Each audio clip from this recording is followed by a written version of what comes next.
Hello दोस्तों, तो कैसे हैं? आई होप आप सब बहुत अच्छे से होंगे। देखो दोस्तों, अगर आप बीसीसी के स्टूडेंट हो यानी आपने बीसीसी के एग्जाम दिया है तो ये वीडियो आपके लिए बहुत हेल्पफुल होगी। आपको पता होना चाहिए कि काउंसलिंग कैसे करना है, काउंसलिंग का प्रोसेस क्या है। जो 2026 में एग्जाम दिया है उनके लिए ये बहुत हेल्पफुल है, तो प्लीज़ इस वीडियो को शुरू से लेकर एंड तक देखना। देखो, ये वीडियो मैं इसलिए बना रहा हूँ क्योंकि आपको पता नहीं होता है, बहुत ऐसे स्टूडेंट होते हैं जो ऐसी ऐसी गलती करते हैं ना, उनको पता ही नहीं होता है। उन्हीं गलती की वजह से आपको ना कॉलेज नहीं मिल पाता है।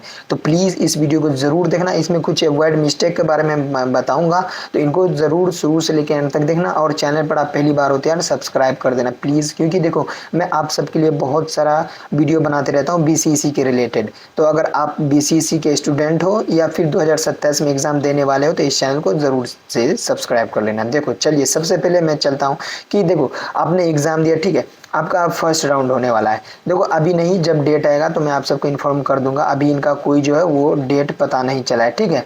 तो अभी फिलहाल आप वीडियो देखो, मैं प्रोसेस बता देता हूँ। जैसे आपका काउंसलिंग का प्रोसेस स्टार्ट हो जाएगा तो पहला जो राउंड स्टार्ट होगा वो फर्स्ट राउंड होगा। फर्स्ट राउंड में आपको क्या करना है, देखो फर्स्ट राउंड में आपको ऑप्शन मिलेगा चॉइस फिलिंग का, तो आप चॉइस फिलिंग करना है, ठीक है।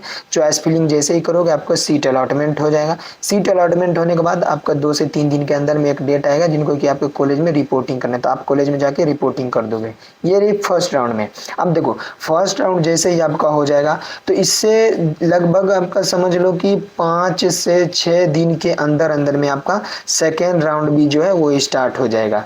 मेरी बात को आप लोग ध्यान से सुनो प्लीज, क्योंकि ये वीडियो बहुत इंपॉर्टेंट है, शायद कोई इस चीज के बारे में आपको बताते होंगे। फिर आपका सेकेंड राउंड जैसे आपका स्टार्ट हो जाएगा।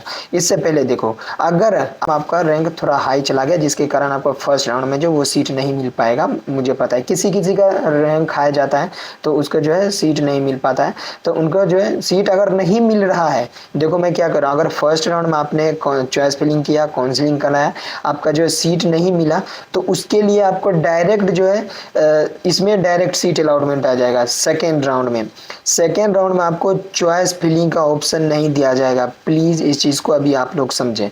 अब देखो बहुत स्टूडेंट ऐसे होते हैं जो ये सोचते हैं कि मेरा रैंक थोड़ा हाई है तो मैं फर्स्ट राउंड में काउंसलिंग ना करा के डायरेक्ट सेकेंड राउंड में चॉइस फिलिंग कराऊंगा, जो कि बिल्कुल गलत है। आप सेकेंड राउंड में चॉइस फिलिंग कर ही नहीं सकते हो, कभी भी नहीं। आपका चाहे रैंक जितना भी है, चाहे 10,000 रैंक है, 15,000 भी रैंक है ना, तो आपको क्या करना, आपको फर्स्ट राउंड में ही काउंसलिंग करवा लेना है। प्लीज इस चीज को अभी आप लोग समझ जाओ, नहीं तो बाद में बहुत बड़ी गलती हो जाएगा। अगर आपने फर्स्ट राउंड में नहीं कराया चॉइस फिलिंग तो आप जो है इनके काउंसलिंग से बाहर हो जाओगे, फिर आपको कॉलेज ही नहीं मिलेगा किसी भी हालत में। तो मैं ये समझा दे रहा हूँ, ठीक है। सेकेंड राउंड जैसे आपका स्टार्ट हो जाएगा, सेकेंड राउंड में ही आपका चॉइस फिलिंग करने का कोई ऑप्शन नहीं मिलेगा, डायरेक्ट आपका सीट अलॉटमेंट होगा। सीट उसी के अकॉर्डिंग मिलेगा जिसमें फर्स्ट राउंड में आपका जितना भी रैंक होगा उस रैंक के अकॉर्डिंग ही आपको सीट मिल जाएगा सेकेंड राउंड में। ओके, ये बात आप मेरी समझ गए हो। फिर देखो थर्ड राउंड में, अब मान कर चलो कि बहुत स्टूडेंट को यहाँ सेकेंड राउंड में भी सीट अलॉटमेंट हो जाएगा, ठीक है। किसी किसी को मिलेगा, किसी किसी को नहीं भी मिलेगा। अब जिसको सेकेंड राउंड में नहीं मिलेगा उनके लिए एक ऑप्शन ये रहता है कि आपको थर्ड राउंड का इंतजार करना है। थर्ड राउंड में भी आपको इंतजार करने के बाद, ये थर्ड राउंड समझो या फिर एक ये मोप अप राउंड है, ठीक है। थर्ड राउंड को ऐसे समझ लिए मोप अप राउंड है, या इसको आप चॉइस जो ऑफलाइन भी बोल सकते हो, मतलब ऑफलाइन काउंसलिंग इसमें किया जाता है। थर्ड राउंड में आपका ऑफलाइन काउंसलिंग होता है या जिसको मोप अप राउंड बोलते हैं। ये ऑफलाइन चॉइस फिलिंग होता है जिनको आप ऑफलाइन मोड बोलते हैं, और ये पटना में होता है। ये आपको वहां पे जाके आपके रैंक के अकॉर्डिंग जो है सारा चीज फिलअप करना पड़ता है। ये मेरी बात आप समझ गए। फिर से मैं एक बार रिपीट कर देता हूँ। देखो आपका क्या होना चाहिए, देखो फर्स्ट राउंड में आपने चॉइस फिलिंग किया, चॉइस फिलिंग करने के बाद आपका सीट अलॉटमेंट होगा। अगर सीट अलॉटमेंट नहीं मिलेगा फर्स्ट राउंड में तो आप क्या करोगे, सेकंड राउंड का इंतजार करोगे। सेकंड राउंड में चॉइस फिलिंग का आपको ऑप्शन नहीं मिलेगा, डायरेक्ट सीट अलॉटमेंट होगा। जिनको सीट अलॉटमेंट हो मिल जाएगा वो डायरेक्ट जाके आप रिपोर्टिंग करोगे, ठीक है। जिनको रिपोर्टिंग करना आ गया जाके कॉलेज में रिपोर्टिंग करो, आपका क्लासेस स्टार्ट हो जाएंगे। फिर उनके बाद जिनको सेकेंड राउंड में भी नहीं मिलेगा तो वो डायरेक्ट थर्ड राउंड का इंतजार करेंगे। थर्ड राउंड में आपको चॉइस फिलिंग करने के लिए मोप अप राउंड मिलता है जिनको ऑफलाइन बोलते हैं, यानी डायरेक्ट आप जाके वहां पे चॉइस फिलिंग करोगे तो आपका ऑफलाइन मोड में मिल जाएगा कॉलेज। अगर आपका रैंक रहेगा तो उसके अकॉर्डिंग, कट ऑफ के अकॉर्डिंग रहेगा तो आपका जो है सीट मिल जाएगा, ठीक है, थर्ड राउंड में।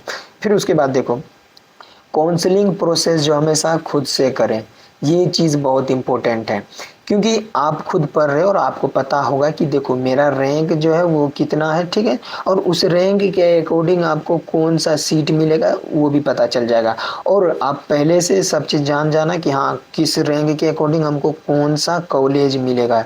इस चीज़ के अकॉर्डिंग आप अपने रैंक के अकॉर्डिंग ही कॉलेज चूज करें, और उसके बाद उन कॉलेज में आप देखो कि हाँ मेरा कौन सा कोर्स मिल सकता है।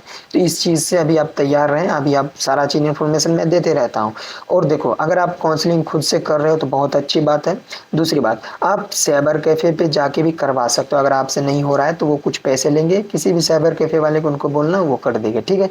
दूसरी एक बात और इम्पोर्टेंट है कि अभी यूट्यूब पर आप देख रहे होंगे सब आदमी पैसे मांग रहे होंगे, जितने भी टीचर है, कोई कोई छोड़ के, मैं किसी का नाम नहीं ले रहा हूँ, ठीक है। आप देखोगे आपको बहुत कोई बोलेगा कि भाई मुझे 390 299 कर दो, कोई 399 मांग रहा है, कोई 500 मांग रहा है। तो ये सब चीज़ एक फ्रॉड है। रैंक के अकॉर्डिंग ही आप अपने कोर्स चूज करके आप कॉलेज सेलेक्ट करो, फिर आपको जो है कॉलेज मिलेगा।